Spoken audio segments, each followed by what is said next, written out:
So I just recently released a video that I'm not too happy with because it didn't really get the point across of what I was trying to say, which is this is how you can think about Redstone. So the way that I'm overcoming this is I'm just going to design something live. Now, if there's any cuts or anything, it's because it's just long gaps of silence where I've trying to figure out what's happening. But hopefully you find this at least a little bit helpful. So this video was actually created in response to somebody called Infinite Corners who suggested that I do this to really get my thought process across, and I think it's a great idea. So this will be slightly on the longer end, but hopefully you understand the thought process that I went through in order to get to something. So sorry for it being a bit long, but it takes me forever to design a lot of these things. Alright, thanks and happy watching. Now this is kind of how, not a sort of introduction to how I think about Redstone.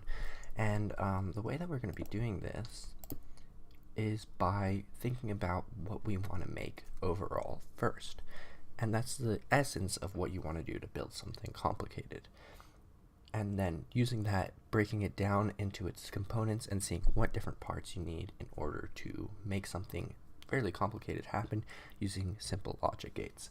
So while everything is the sum of its parts, it's that breaking down process of this is something complicated, how do I make it into something simple and understandable for me? Because big things that are too big, it's just like I don't really quite understand what's going on.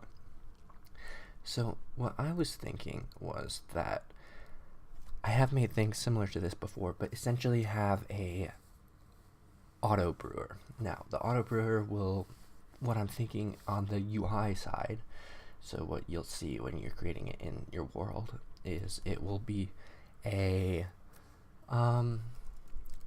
you'll have a series of levers that will say, or buttons, some sort of switch that will say I want this potion, this potion, and this potion, make it. And how do we do that?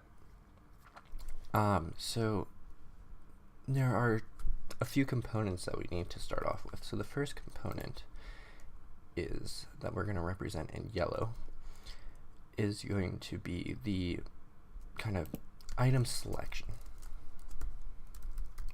So, or ingredient. So what ingredients are needed for each potion, that sort of thing. The next thing that we'll need is the actual brewing station.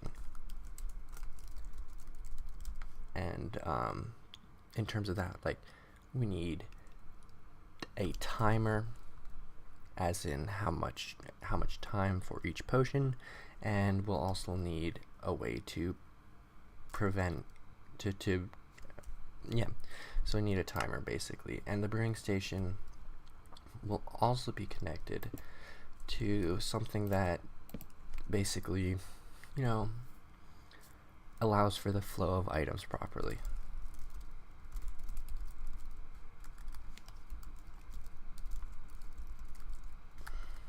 So anything that's going in to the brewer needs to be going in at the right time. You need to make sure that your water bottles are flowing in and out at the proper times and not being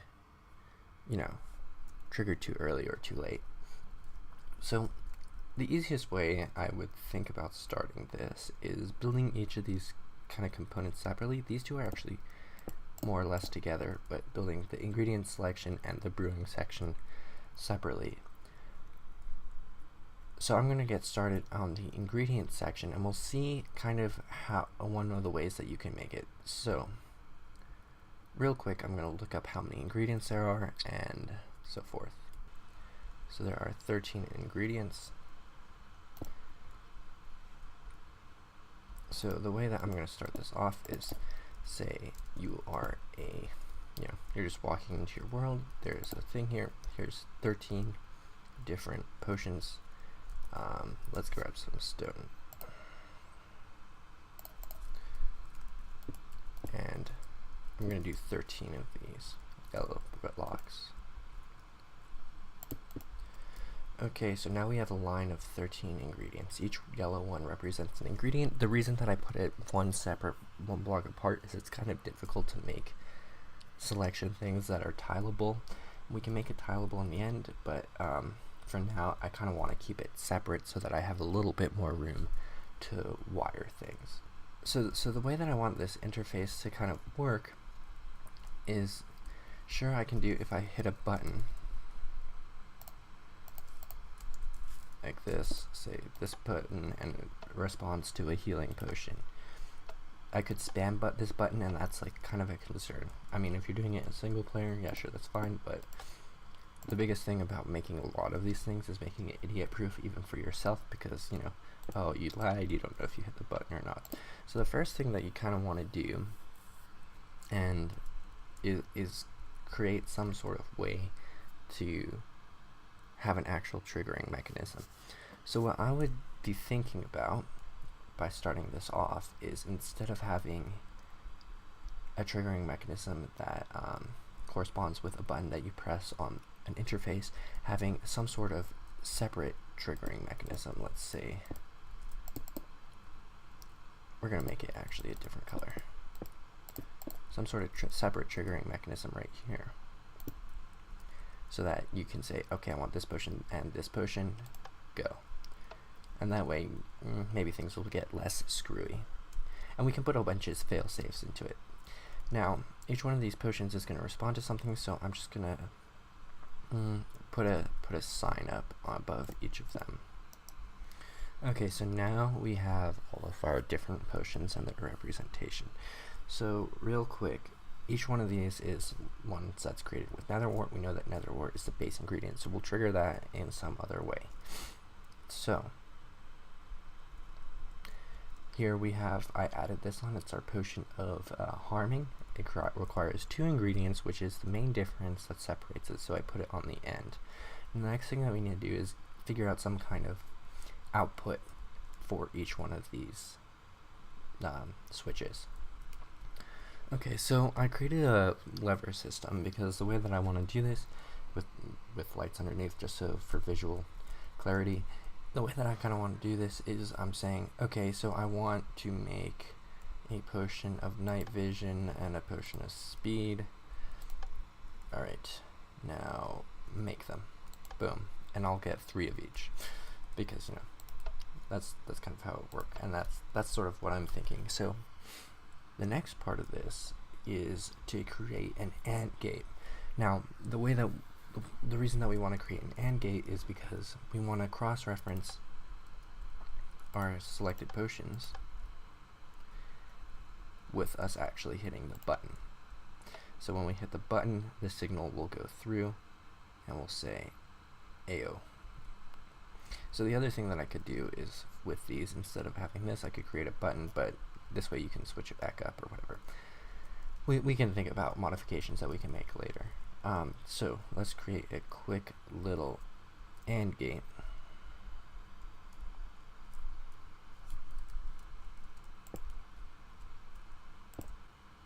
We only want this, if it's on, to allow a signal through. So since it's on, it's creating a redstone signal, and when we press this button, we want the signal to go through as well. So one of the ways that we can do this is by powering a torch, maybe? Let's think about this. So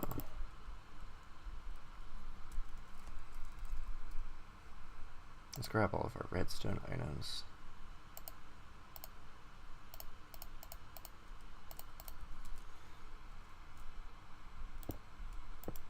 So here we have it powered, here's unpowered. Now if I unpower this, then this is unpowered, and this is powered. Now the issue with this, with using torches here, is that this is a positive signal, and it's a lot harder to work with a positive signal than it is to work with a negative signal when signaling something is happening. So even though I could do it this way, ideally what I'd want to do is actually make this signal be positive, which it already is because this is on. Here's how we do this. We have this, and we have our yellow. When both of these are off, redstone signal will be let through. So see how, so we're going to go like this. Aha, we've created an AND gate. So when this torch is unpowered and this torch is unpowered, it will turn on. Now we're going to hook up these to a button. to this button. So I'm going to just repeat this real quick. Okay, so I have repeated this for every single one of these. It doesn't look like there's going to be any interference between them. And so the reason I have the redstone dust on top, in case I didn't touch on that, is because that way this torch will affect this torch. So the next step into figuring this out is actually wiring up this button. So there are multiple ways that I can do this. I could just have a repeater line going through. The main question that I kind of you want to ask with these sort of things is, do you need all of the signals going at the same time, or would it be beneficial to have them trigger at separate times? Now, all the ingredients are physically separated, or where we press the buttons are physically separated. I forgot to put redstone down here. Alright, let's do that real quick.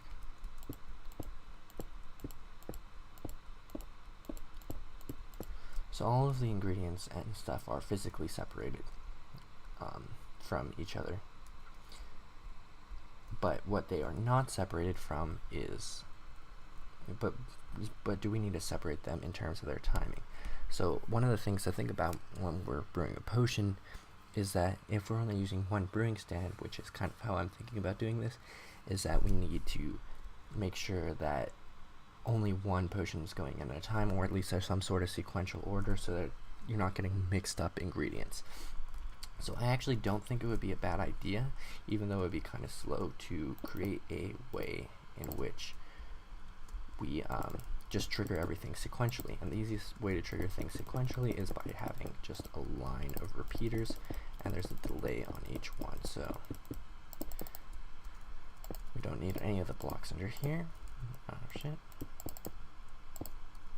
So I really like to get rid of blocks when I'm building, because it makes sure that I know which ones are necessary and which ones are unnecessary. So block here, repeater, repeater, repeater, just on one tick is totally fine, but each one is just going to trigger one tick afterwards. So I'm actually going to put no blocks so that we can hear which one's triggered. This is just our way of making a check to see that it's just powering however many switches that we have, and we'll hear them in order. So there are 3, so after we put the redstone here, we hit this, we should hear 3 notes. So we heard 3. I'm going to change the notes slightly. Okay, so now we'll hear different notes, and we should hear 3 different notes. Perfect. Now if I untrigger these and say I want this one, and this one. There we go, 3 different notes. And at 3 different times. So there we go. Now we know that our AND gate is working. The next part of our setup is, how do we actually want to trigger ingredients to flow? So when we think about a brewing stand, the way that a brewing stand works is it allows one ingredient in, then another ingredient in, and then a third ingredient in, right? And, or, you know, it just keeps on going. So the first ingredient will be your nether wart. The second ingredient will be whatever defines the potion. So that would be any of these. And then the third and fourth ingredients are modifiers, so that can be like to make it a splash potion, to make it more potent with glowstone, or extended with redstone. Alright, so now that we've thought about that, we know that this triggers an AND gate, and basically what we want this to do is just to make it so that we will have a way to trigger each one of these dispensers. So I'm just going to very simply put dispensers here. So now we have droppers, so when I press the button and there's these 3, you heard 3 clicks. That's because those 3 were triggering, and basically we'll just send one ingredient. So you would fill this ingredient with whatever it is on the front. So turtle shells, 1, 2, 3, blah blah blah.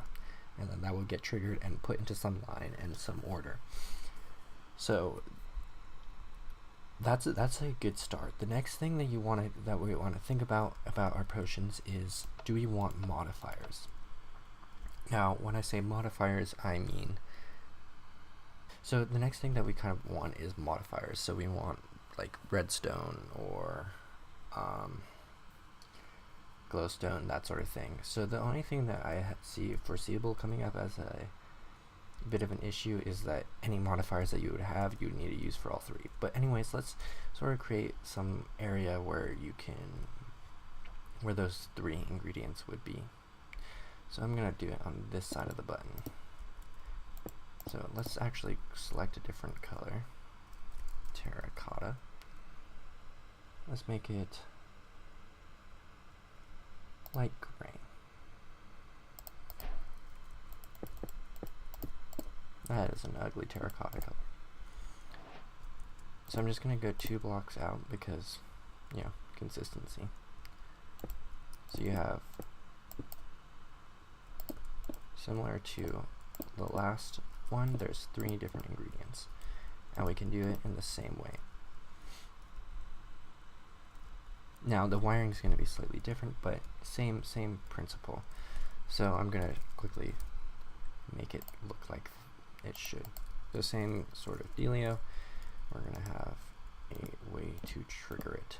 So yes, no. So this would, I'll also grab some lights so that we have a visual indicator. So yes, we want glowstone and we want it exploding. So the main thing also to think about is you can't really have glowstone and redstone together, but we could make that some sort of logic gate, but for now we'll just pretend that I have half a brain when I'm using this or whatever. So the next step is to think about how to wire this up. Now the main issue that we're running into here is that if I have 3 potions selected, right, I press this, that means 3 ingredients are released. But what that also means is that I'll need 3 times the amount of ingredients over here. So if I want a extended splash potion, I'll need to trigger this 3 times. So the main thing that we need to think about is, depending on how many of these are here, we need a sort of counter in some way. Some way to count how many of these have been triggered. So we could go up to all of them or none of them, and either way we could add redstone to basically every single one. We could definitely add gunpowder to every single one if we want to make every single one a splash potion. So how do we count how many potions that we're actually making? Because that will also factor into the timing that we need and all that pizzazz. So we have an output here that gets triggered, and that output is this torch. Now we can't go a block above the torch, because if this is triggered and we press the button, the torch just creates a temporary clock. So we need to go below, somewhere where it will get by. So the main issue that we're running into now is that what is below is also right there. It's also being powered by this torch. So I need some way to access either this turning off or some other charge so that we can figure out how we can count the number of mechanisms. So that's the next mechanism we need to think about, a counter. And for a counter, we're going to have a different color, terracotta. Let's do lime, just so that we can keep everything simple. So instead of using this same torch that's already being used, we can just follow the same principles, and if we have this facing down, this torch will turn on when we press the button because it's also an AND gate. Perfect. Now this will trigger every single time that there's a potion that's working. So now we need some way to count all of the different redstone torches that went on. So by the way, I have never built anything like this before. I'm just sort of thinking about it on the spot. And this is kind of how I actively redstone. So kind of troubleshooting. So the next thing that we need to do is figure out some way to count. So there's different ways that we can count.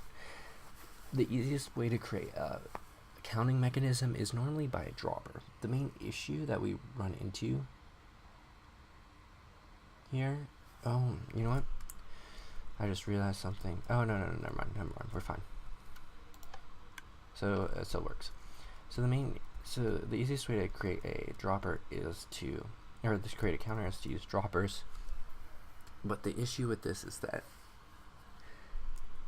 every single one of these is separate, so you can't exactly create a dropper that works quite like that. I swear I've cleared weather like 12 times. So one way that we can think about making this is either having it all go into a single dropper thing, so we would want it somewhere in the middle so that there would be somewhat equidistant timing. So say,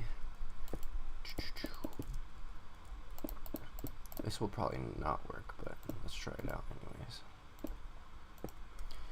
So if this is powered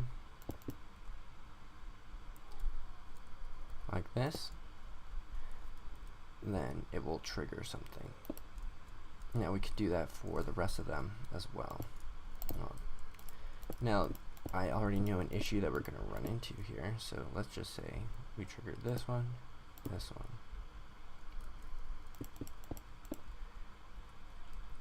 and let's grab a stack of polished diorite. So we know there's 64 in here. So if let's turn this off and turn these 3 that are active on, and we should hear 3 dropper drops, I guess. So how many did it actually shoot out? It shot out 1. So here's the issue. Each one of these, see this line underneath? Each one of those is only being triggered 1 tick in advance. And since it's only being triggered at 1 tick, that means that this one is being triggered on 1 tick, then it takes 1 tick to turn off. Then this one turns on 1 tick. So by the time that this one is turning off, this one's already turning on, so the redstone line just stays on the whole time. So I think that a way that we can fix this is by adding repeater ticks there. So that's just between these 3. So we're going to see if that actually works. No, it didn't. So, aha. So here's the other issue that we're running into. We can't add ticks here, because if we add ticks here, then this torch is just turning off for 2 ticks. We would need some sort of way to make the signal, shorter. And a pulse lengthener shortener on each one would be kind of extensive. But I think that might be the way that we go. So we need a pulse shortener on each one of these. So instead of having the blocks go this way, what we're actually going to do, so we need to make sure that there's nothing underneath that's going to be triggering anything. We're fine. Let's grab a piston. So I like to use just these kind of pistons with so redstone dust here. When we trigger this button, all 3 of these will be powered. Alright, perfect. Now the next step is pulling the signals through, and we're going to pull it through. Actually, now I think about it, we need to push the signal through. So here's the difference. If we pulled the signal through, alright, like so. We're going to use sand, by the way, so that, oh god, alright. So if we pull the signal through, then it's 1 tick of time. If we push it through, then it's basically 0 ticks of time that the redstone will be powered. So you'll see that this is going like this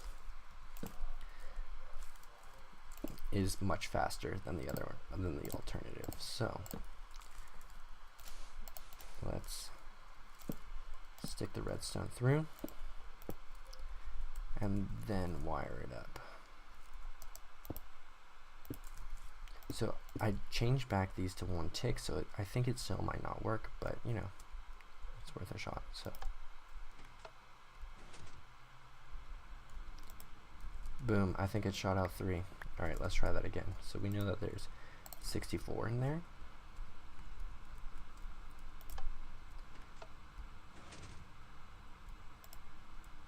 Oh, that only shot out 2? Interesting. So I don't think that there's quite enough time. So there's some sort of, it's interesting that it shot out 2 and not 1, because, or 2 and not 1, yeah. Because there's some sort of janky timing going on. And that kind of happens with pistons sometimes. They're not. So did that shoot out 2 or 3? That shot out 2 again. Alright, so if we increase the ticks down here,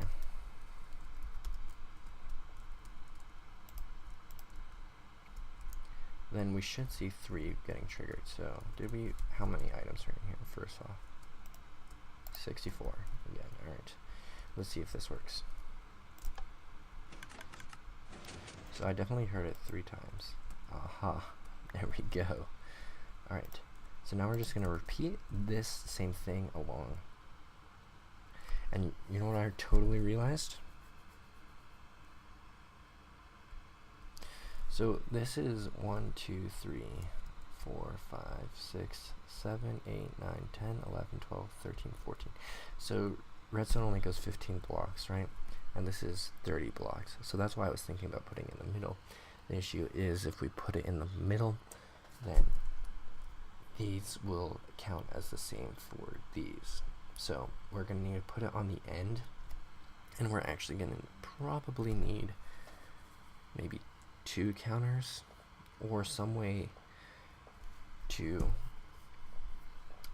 you know, I'm just going to try something. So we're going to continue this part the same way, but we're just going to change the location. Okay, so here we are. We have created the, you know, pulse shortener for every single one. Now the next thing to do is connect it. So we're going to run into an issue where the signals won't be long enough. So I'm just going to real quick put blocks all along here, and we're going to make our counter as close to home as we possibly can. So that would be right on this block. Okay, so here we are. We have our dropper. And I think that these will work. So if we press this, oh wait, let's put some items in it first. 64 andesite will be triggered 3 times. Perfect. Now if we added a couple more here, it'll be triggered 5 times. So right now we have 64 and we have 5 lights on, so there will be 59 blocks in there.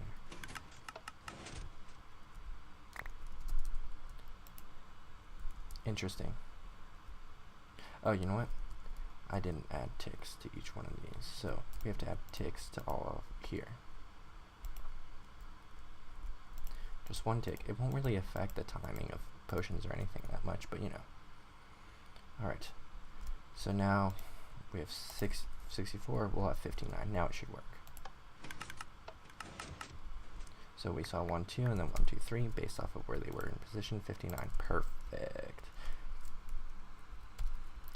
So now that we have done that, the next step is, well, here's the issue, is even though we have all 5 of these working, I'm pretty sure that at the end ones, like this one and this one, won't actually trigger anything to happen. So let's try it out. Yep, so their blocks went up, but the redstone doesn't reach far enough. So I need to count 15 blocks away. 1, 2, 3, 4, 5, 6, 7, 8, 9, 10, 11, 12, 13, 14, 15. So this is 15. So we'll need to put it. So does that mean that this one doesn't work? Let's try it. Let's try and see if this one works. Okay, so that one works. So does this next one over work? The rabbit's foot.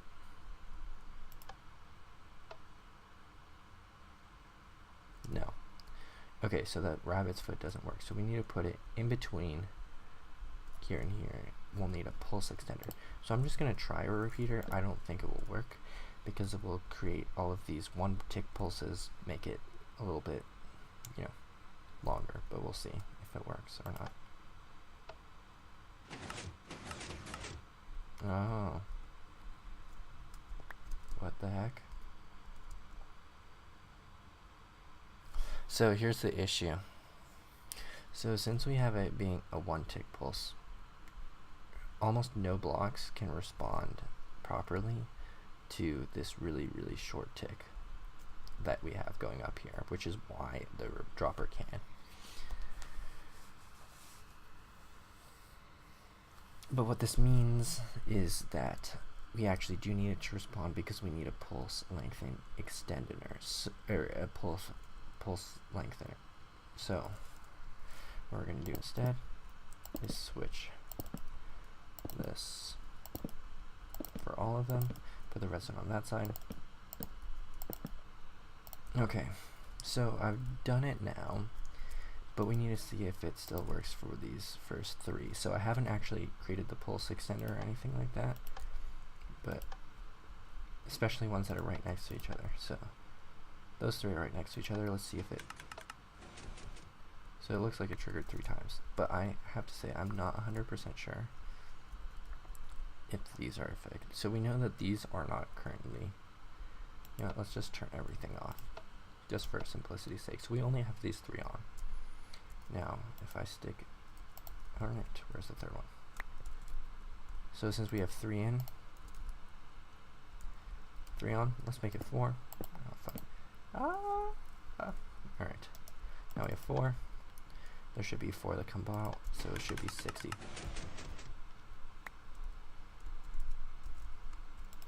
Okay, so 4 came out, so that should be totally fine. Now the next question is, will this work? So we know that it's a rabbit's foot, which is right here. It doesn't work. So if we add just a repeater, it will increase the strength. We know that all of these can reach this repeater, but they can't reach any further. So let's see if that still works. So I'm going to turn this off. I'm going to just turn the rabbit's foot and the fermented spider eye on. We should still get 2 ticks, but we'll see.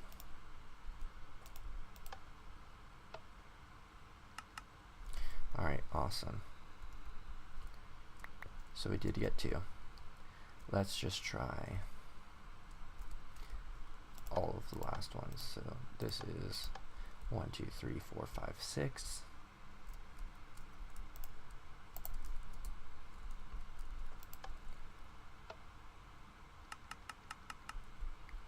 So we had 64 in there, so now there should be 58. Perfect. Okay, so now we know that our counter works. And that is... So the next question is, since we have 6 in there, how do we actually, you know, count? We have a counter, but how do we make sure that this is, you know, how do we read the counter? Because all we have right now is some dispenser that's firing. So the way that we're going to do this, I don't know, what am I doing? So the way that we need to do this is we need to read. We don't necessarily need to read how many are still in the thing. We just need to read that there are items in here and that something should happen. So we already know that when we trigger this, it will create a line and the ingredients will line up. And the reason that I say that is because we're going to do this.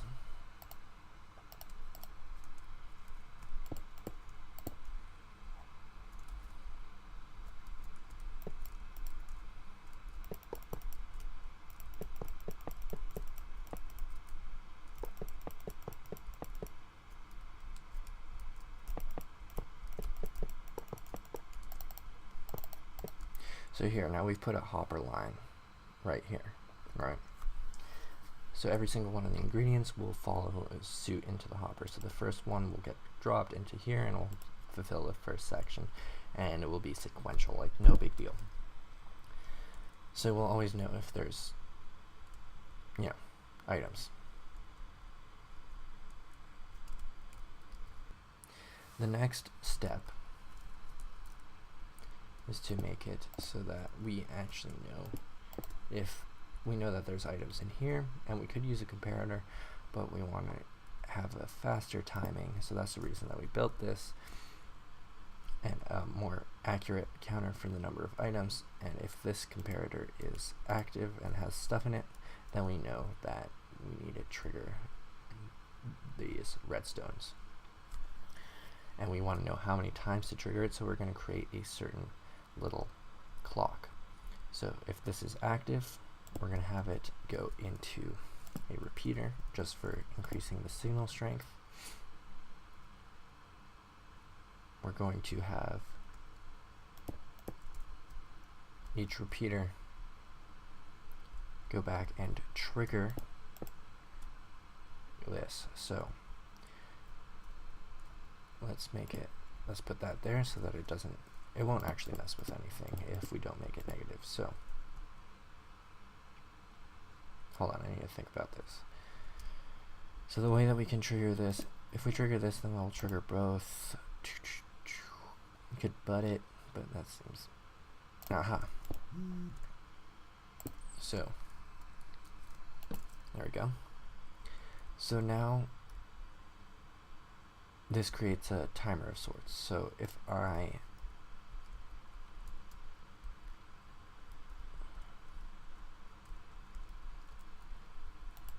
Alright, so I'm pretty sure that the way this will work is if I have items in there, so say 3,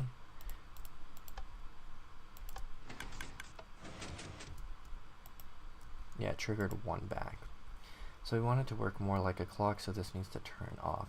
And the other thing is it needs to trigger, we need to create an AND gate with this. So we need to say that these, every single time that the clock pulses, which it's currently not pulsing right now, which is fine, I think.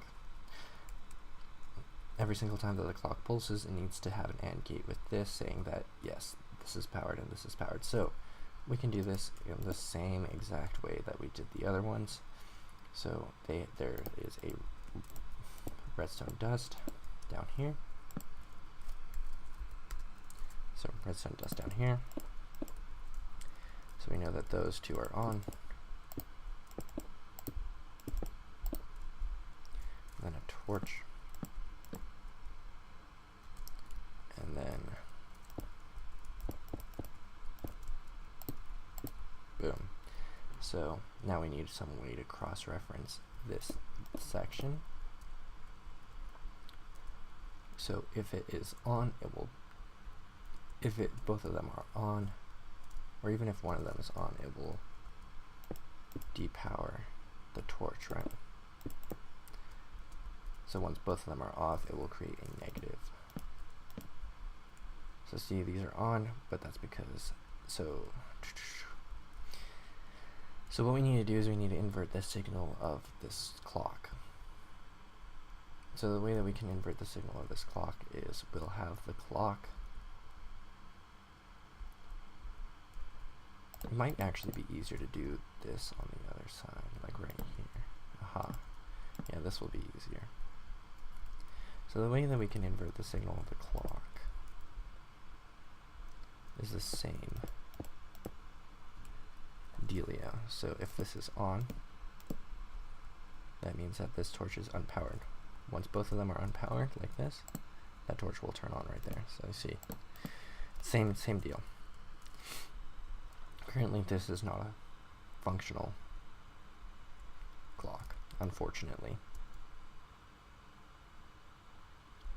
But what it does mean is that we can create a functional one, like so. And then if I do, so let's make it 4 ticks just so it's slower. See how we have a functioning clock now because it's going into there. So basically what's happening is it's just stopping the signal going through the thing. And now if I do this, yep, those are gone. They're back into there. So the main issue that we kind of might be a little bit worried about, actually this should be fine. So now the next step in creating this clock is actually we can have it pretty much, is that right now this redstone dust, they're both on. So okay, let's just check and see if this works. So these torches should pulse 3 times basically when I press this button. So items are put in there, 1, 2, 3, and just these ones pulsed. So the way that we're actually gonna, I'm pretty sure that worked. So the way that we're gonna test and see if it works though is by using droppers to make sure. Yeah, let's do it like this. So we can do it like this, it'll be fine because we know that that's how droppers work. I feel like I was half saying that for myself, but you know. So each one of these works exactly the same way. We know that this one's, the redstone one's on. So if we go like this, there's 64, 2, 3. Now we could actually probably increase the signal strength of this, or the decrease. Let's see if we can, if this still works. So where's the third one? So if we do this faster when we press the button, perfect. Now we want to make sure that it works with any variety of combinations. So I'll put that, put this, and put this. So that's 1, 2, 3, 4, 5, 6, 7, 8. Wait, so there's 4 there. There's 4 there, yeah, so 8. So we should see 8 come out of this. So we'll have a total of 56, I think, when we press this button.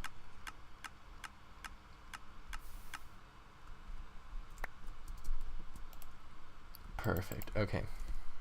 So now we have our redstone dispenser working. So the redstone and glowstone and all that stuff are modifiers. So we don't want it in the same line as we do with these hoppers over here. So now we need to figure out a good place to put them. And a way to wire this properly. So to be honest, we don't actually need the torches on this side. I was just doing that because I thought there might not be enough room. But if we put the torches on this side, same deal. They're not going to interact with anything here, but we will be able to use them properly. So since I can actually do this now, where I can create a redstone signal that goes down because there's not 2 torches. So these aren't interacting with anything except for these torches up here. Then we have a redstone dropper line, and that will go into a series of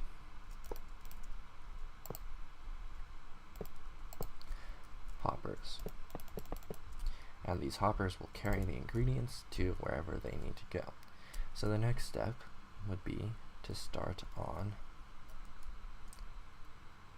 the actual brewing station, and how do we handle these ingredients that are coming at different times from different angles and whatnot, and work along our ways with that. So I hope you guys sort of got something from this. I'll do part 2, which might actually be much more complicated in terms of the actual timing and that sort of thing later, but hopefully you guys enjoyed this. I'm going to do a quick edit of it, cut out any of the unnecessary parts, but hopefully this makes a little bit more sense and kind of understand how I think about building redstone things. Thanks for watching.